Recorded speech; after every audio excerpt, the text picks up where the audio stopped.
आज आप सभी के लिए मैं एक खास वीडियो लेकर आया हूं, खास संदेश वाला वीडियो लेकर आया हूं। और ये वीडियो जो है, ये केवल हमारे और आपके घर की बात नहीं है, हमारे समाज, हमारे देश, प्रदेश और राजनीति से जुड़ी हुई बात है। आपको पता होगा, पिछले कुछ समय से देश में जो राजनीतिक स्थिति चल रही है, प्रदेश में, झारखंड में, पूरे भारत में जो स्थिति चल रही है राजनीति की, किसी से छिपी हुई नहीं है। क्या हालत हो रही है, हर जगह भ्रष्टाचार कूट कूट कर भरा हुआ है। हर आदमी भ्रष्टाचार से पार पाना चाहता है। अभी एक सरकार है जिसने अच्छे दिन के वादे किए थे और आज कितने अच्छे दिन हैं वो सब जानते हैं। महंगाई का क्या हाल है, जो पहले से अमीर थे, धनाढ्य थे, वो और ऊपर पहुंच गए हैं, जो गरीब थे वो और नीचे चले गए हैं, और मध्य वर्ग में जो थे वो भी ऊपर बढ़ने की बजाय नीचे होते जा रहे हैं। कारण क्या है इसका, आप सभी जानते हैं। भ्रष्टाचार को हम लोग दोष देते हैं। हम लोग कहते हैं कि नेता मंत्री केवल लूटना खसोटना जानते हैं, लेकिन सीधी सी बात है, इसके लिए जिम्मेदार, उत्तरदायी अगर कोई है तो नेता मंत्रियों को दोष मत दीजिए। उत्तरदायी और जिम्मेदार आप हैं। आप, जी हां, आप इसलिए हैं क्योंकि आप इसका विरोध नहीं कर पाते। कहते हैं भ्रष्टाचार है, कैसे क्या काम करें, बर्थ सर्टिफिकेट बनवाना है उसके लिए घूस देना है, डेथ सर्टिफिकेट बनवाना है उसके लिए घूस देना है, अगर ड्राइविंग लाइसेंस बनवाना है उसके लिए घूस देना है। हर चीज के लिए रिश्वत, घूस, सब जगह। आज शिक्षा, चिकित्सा, रोजगार, कोई इस बारे में नहीं सोच रहा। सबको तो बस अपना काम कराने के लिए पैसा खिलाना है। नौकरी भी करनी है, नौकरी लेने के लिए भी घूस देनी है ताकि नौकरी मिल जाए। 3rd ग्रेड की नौकरी हो, 4th ग्रेड की नौकरी हो, कोई भी नौकरी हो, ऊपर की तो बात ही छोड़ दीजिए, हर चीज के लिए आपको घूस देना पड़ता है। आज जिससे भी बात कीजिए, हर आदमी कहता है कि भ्रष्टाचार के कारण हमारा देश, हमारा प्रदेश, हमारा समाज बर्बाद हो रहा है। भ्रष्टाचार खत्म होना चाहिए, लेकिन कैसे खत्म होगा? आप घर में सोते रहेंगे, टीवी पर न्यूज़ देखेंगे, अखबार पढ़ेंगे और बोलेंगे भ्रष्टाचार बढ़ गया है, इसको खत्म होना चाहिए। क्या ऐसा करने से हो जाएगा, या आपको खुद जागृत होना होगा, आगे आना होगा? आप चाहते तो हैं कि देश में, प्रदेश में, हर जगह एक बार फिर से भगत सिंह और चंद्रशेखर आजाद का जन्म हो, नेताजी सुभाष चंद्र बोस जैसे क्रांतिकारी जन्म लें, ये आप सभी चाहते हैं। लेकिन आपके घर में ना हो, आपके पड़ोस में उनका जन्म हो, ये आपकी इच्छा है। आप ये चाहते हैं भ्रष्टाचार खत्म करने के लिए, घुसखोरी खत्म करने के लिए, रिश्वतखोरी खत्म करने के लिए दूसरे लोग आगे आएं, कदम बढ़ाएं। आप तो घर में बैठकर टेलीविजन के सामने समाचार देखिए, अखबार में समाचार पढ़िए और बोलते रहिए किसी ने कुछ नहीं किया। बस इतना करने से भ्रष्टाचार खत्म हो जाएगा, रिश्वतखोरी खत्म हो जाएगी, घुसखोरी खत्म हो जाएगी। शर्म आनी चाहिए यदि आप ऐसा सोचते हैं तो।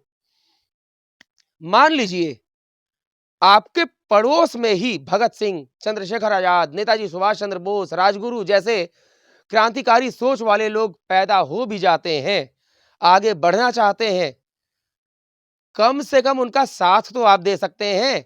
या किनारे खड़ा होकर बोलते रहेंगे भ्रष्टाचार बहुत बढ़ गया है, अरे ये लोग क्या खत्म कर देंगे, भ्रष्टाचार बहुत बढ़ गया है, ये लोग क्या खत्म कर देंगे? ऐसा कहने से भ्रष्टाचार खत्म होगा? अगर कोई आगे बढ़ रहा है सही सोच के साथ, तो उसके साथ आगे बढ़ने की ताकत तो दिखाइए। कम से कम साथ देने के लिए आगे तो आइए, आवाज तो उठाइए। घर में बैठकर चाय की चुस्की लेते हुए, नाश्ता करते हुए अपनी पत्नी, अपने बच्चों से या माता पिता से ये बोलना, क्या करें हर जगह तो रिश्वतखोरी है, ये बोलना, इसके पीछे आप खुद हैं। आज आपको कई बार मैंने भी कहा है, मैं चल पड़ा हूं भ्रष्टाचार और रिश्वतखोरी के खिलाफ खड़ा होने, राजनीतिक दिशा बदलने एक पार्टी खड़ी हुई थी आंदोलन से, आपको ध्यान होगा, दिल्ली की बात है। राजनीति की दिशा बदल देंगे जी, हम राजनीति करना सिखा देंगे जी, भ्रष्टाचार खत्म कर देंगे जी। भ्रष्टाचार तो खत्म नहीं हुआ, राजनीति की दिशा कितनी बदली वो सबको पता है। हाँ, राजनीति करना उन लोगों ने जरूर सिखा दिया, भ्रष्टाचार को कैसे बढ़ावा देना है वो सिखा दिया, बहुत सारी चीजें सिखा दी। दिल्ली की ही बात करें, कितने ऐसे लोग हैं जो आज, जो गरीब थे, आज अचानक धनाढ्य हो गए हैं। आप खुद सोच सकते हैं, जीवन शैली, जीवन का स्तर गिरता जा रहा है। इन पार्टियों से आप उम्मीद लगाकर रखते हैं जो आज देश में, प्रदेश में शासन कर रही हैं। यदि आपको इनसे उम्मीद है तो भूल जाइए, आप, आपके आने वाले बच्चे और आने वाली पीढ़ियां जिंदगी भर इन्हीं के यहां गुलाम बनकर रहने को तैयार होने जा रही हैं। आप खुद उनके पैरों में बेड़ियां बांध रहे हैं। अभी भी समय है, आपको जगाने का प्रयास हो रहा है। मैं बार बार आपसे कह रहा हूं कि आज भी सामने आ जाइए, खड़े हो जाइए और कम से कम अपनी आवाज को बुलंद कीजिए, बोलना शुरू कीजिए। केवल घर में बैठ के रहिएगा ना, कुछ नहीं होगा। बोलिए, उठिए, खड़ा होइए। अपना नंबर भी मैंने दिया था, आप लोग संपर्क कर सकते हैं, मैसेज और कमेंट कर सकते हैं और सामने आइए। अगर भ्रष्टाचार, रिश्वतखोरी और घुसखोरी, बुरी स्थिति यही आप चाहते हैं, अपने बच्चों के लिए यही जीवन पसंद है आपको, अपनी पीढ़ियों को यही भविष्य देना चाहते हैं, तो घर में बैठे रहिए, जिनको वोट देते आए हैं देते रहिए। 500-500 रुपए में, एक-एक बोतल में बिकता है लोगों का वोट। एक बार कहीं चुनाव के समय नेताजी आ जाते हैं आपके पास, 500 की पत्ती थमा देते हैं या बोतल थमा देते हैं। आप 5 साल बेच देते हैं उनको वोट देकर। अपनी उंगली का वोट आप उनको दे देते हैं 500 रुपए में या एक बोतल में, और आप उस एक 500 रुपए के चक्कर में आने वाले 5 साल के लिए फिर से गुलाम बन जाते हैं और उन 5 सालों में फिर रगड़ कर जीना, घिस घिस कर जीना, बच्चों की क्या जरूरतें हैं उसको पूरा नहीं कर पाना, रोना, बिलखना और सरकार को कोसना। किस मुंह से सरकार को कोसते हैं आप?